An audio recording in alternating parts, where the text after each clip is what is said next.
CMIO, Chinese, Indian, Malay, or others. Based on your presentation, Dr. Aaron Maniam, are you O or I? Thank you. Depends on the day of the week, I think. I had a feeling this question would come up, which is why I put that point about administrative needs in the last slide of mine. Like I said, my IC says I'm Indian, mainly because I didn't have the time or inclination to go and think about what other hyphens I wanted to add to my identity, but because there were so many. Now you can put hyphens. Yeah, the hyphens are Now there, but you can even put one hyphen is not enough for me, you see. I feel this very strongly in my own life because I am hyphenated and hybrid in almost every way.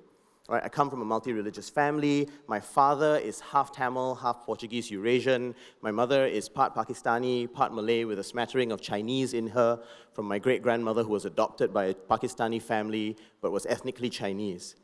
And I deal with family resemblances all the time.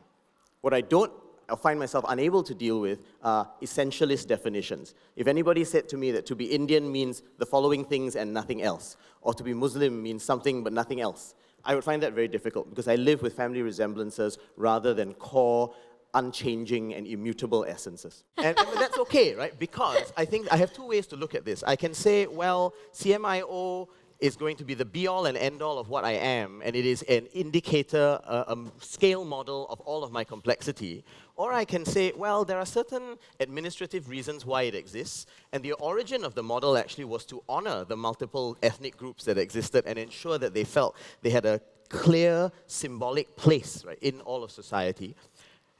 But then I can look at that and also say, today I am much more than that, right? I am like Walt Whitman and I can contain the multitudes of my identity without having a single administrative label define me for all of what I am.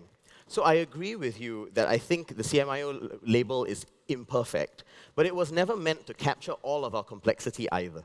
And if we remember that, then I think actually we can kind of go about living out that complexity rather than worrying whether the label alone is going to be enough.